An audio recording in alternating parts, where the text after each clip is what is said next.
Vemos aquí el diagrama en bloque de un receptor superheterodigno de conversión simple.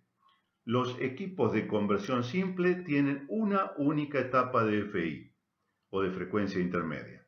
Veamos que conceptualmente el equipo es exactamente igual a los anteriores. Tenemos la antena, una etapa sintonizadora y amplificadora de radiofrecuencia, una etapa mezcladora donde va a entrar el amplificador de radiofrecuencia y va a entrar la señal del oscilador local. Aquí las señales se van a mezclar de forma tal que obtendremos una señal con la forma, con la amplitud de la moduladora, pero con una frecuencia menor. Por eso el oscilador local está de alguna manera unido física o eléctricamente con el sintonizador. Cuando cambiamos el sintonizador, es decir, hacemos que el sintonizador ofrezca impedancia menor a la frecuencia que queremos recibir e impedancia alta a las frecuencias que no queremos recibir, se modifica también la frecuencia del oscilador local. Al modificarse la frecuencia del oscilador local, frecuencia que entra al mezclador, hace que la mezcla entre la señal que vino por la antena y la señal que fabriqué dentro del equipo dé una señal cuyas amplitudes sean las mismas de la señal modulada original, pero que la frecuencia interna, la frecuencia de portadora, sea distinta y sea siempre la misma, sea distinta a la que entró y sea siempre la misma a partir de esta etapa, que repito, para los equipos convencionales de AM es de 455 kHz. Por ejemplo, si aquí estoy recibiendo 1600 kHz de portadora en una señal modulada en amplitud, el oscilador local oscilará a una frecuencia de manera que la mezcla de 1600 kHz y la que fabrica el propio oscilador dé aquí 455 kHz. Si aquí ahora cambio el sintonizador para recibir una señal de 880 kHz, cambia la frecuencia del oscilador local, oscila a otra frecuencia para que la mezcla de 880 kHz y la que fabrica ahora el oscilador local dé nuevamente 455 kHz. Esa señal entonces, que aún es radiofrecuencia, aún está modulada, pasa a la etapa de frecuencia intermedia, que repito tiene la gran ventaja que los amplificadores de esta etapa están sintonizados para la misma frecuencia de 455 kHz, independiente de la frecuencia de portadora que esté llegando a la antena. Siguiente etapa, el detector de AM. En esta etapa vamos a eliminar la radiofrecuencia, vamos a recuperar la señal moduladora, que es una señal de baja frecuencia o señal de audio, que será amplificada y llega al parlante. Existen equipos receptores superheterodinos de doble conversión. Los de doble conversión, si ven el diagrama en bloque, son similares al anterior, tienen las mismas etapas, la diferencia es que tienen más de una etapa de FI. Acá tenemos una primera etapa de FI, otro mezclador con otro oscilador, una segunda etapa de FI, y podría tener no solo dos, aunque se llamen de doble conversión, hay de múltiple conversión. Algunos tienen hasta 6 etapas de FI en los cuales se va amplificando la señal, siempre modificando la frecuencia para que cada uno de los amplificadores de cada etapa de FI reciba siempre una portadora de igual frecuencia. En este diagrama circuital vemos el sintonizador formado aquí por la antena, que no está dibujada, acá está el conector donde va la antena, y aquí tenemos el circuito sintonizador. Fíjense que es una bobina en paralelo con un capacitor variable. Este capacitor, al cambiar su valor de C, cambia su reactancia capacitiva. La reactancia inductiva de esta bobina dependerá, por lo tanto, del valor de L que tenga y de la frecuencia de la señal. Recordamos que la reactancia inductiva es 2pi frecuencia por L y la reactancia capacitiva es 1 sobre 2pi frecuencia por C, de manera tal que este circuito LC ofrecerá una alta impedancia a las frecuencias que no queremos recibir y una baja impedancia a la frecuencia que queremos recibir de todas las que están entrando por la antena.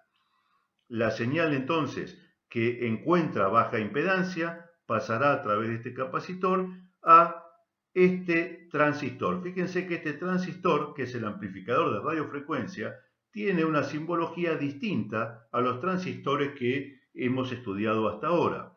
Este transistor, que tiene distintas nomenclaturas, G1 y G2 se llaman gates, equivalen a las bases, S, que es source, equivale al emisor, y D, drain, que equivale al colector. Estos transistores se llaman transistores MOSFET, que significa transistor de efecto de campo de semiconductores de óxidos metálicos. Vamos a ver después que tiene algunas características muy particulares, entre otros que es muy importante para esta etapa de nuestro receptor, un umbral extremadamente bajo. Recordamos que el umbral típico de la juntura base emisor y la juntura base colector de un transistor, el diodo de entrada y el diodo de salida, eran de 0,5, 0,6, 0,7, 0,8, 1 volt. Imagínense que si yo acá pongo un transistor como los que vimos antes, que eran los transistores bipolares comunes, base, colector, emisor, los equivalentes, y ya tenemos un umbral de 700 milivolts, por ejemplo, la señal que llega aquí debería tener más de 700 milivolts para poder ser amplificada. Pero las señales que están llegando vía antena son señales mucho más bajas. Si no, me restringiría mucho el alcance, tendría que ser equipos que reciban señales muy altas, o el transmisor tendría que tener muchísima potencia, o tendría que estar mucho más cerca.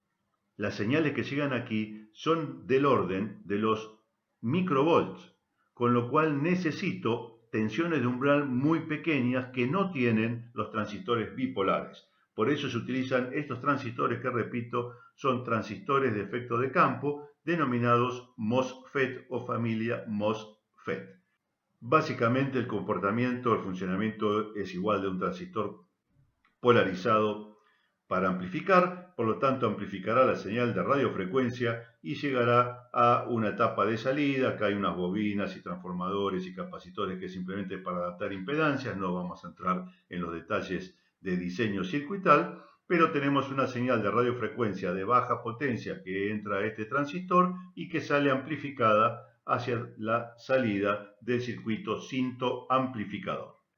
Esta es la foto de un receptor de amplitud modulada, donde podemos ver un bobinado, en realidad son dos bobinados, uno entre este punto y entre estos dos terminales es la antena, que está enrollada sobre este núcleo negro, que es ferrite, aleación de hierro silicio con contenido bajísimo de carbono, y el resto de la bobina, todo el resto de la bobina, entre este cablecito y este otro, es la L del circuito anterior, que está en paralelo con esto que es el capacitor variable.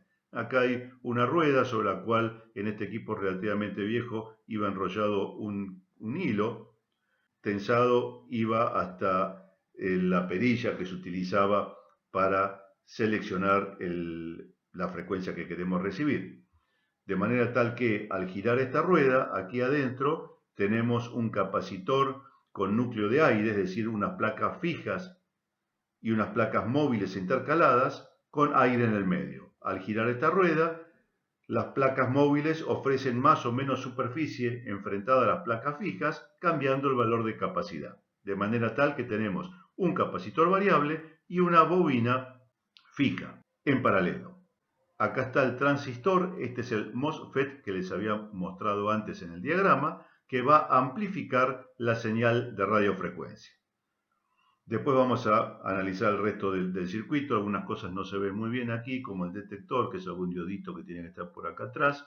Este circuito integrado es un amplificador de audio, control de volumen, parlante, filtros y demás. Aquí ven el diagrama de una de las FI. Básicamente las FI, ¿qué son? Un amplificador, una etapa amplificadora, un transistor que está polarizado por estas resistencias R1, R2, R3. Acá tenemos una bobina ajustable, capacitores de filtro, todos estos que ven aquí. Pero el concepto fundamental es que este transistor tiene el ancho de banda lo más parecido posible a lo que tiene que amplificar. Y Eso requiere que la señal que va a entrar, la señal de radiofrecuencia que va a llegar a esta etapa amplificadora, tenga justamente una frecuencia siempre igual. Por eso dice amplificador sintonizado. Está ajustado, sintonizado a una única frecuencia. ¿Cuál es esa frecuencia? En AM, 455 kHz. Por lo tanto, si mi portadora era de 1200 kHz, tengo que cambiarla hasta que llegue a tener 455 kHz. ¿Cómo la cambio? En un mezclador donde la voy a mezclar con el oscilador local. Y ya vimos que el oscilador local cambia su frecuencia cada vez que yo sintonizo una señal diferente para que la mezcla de las dos dé una portadora de 455 kHz manteniendo la forma de la moduladora.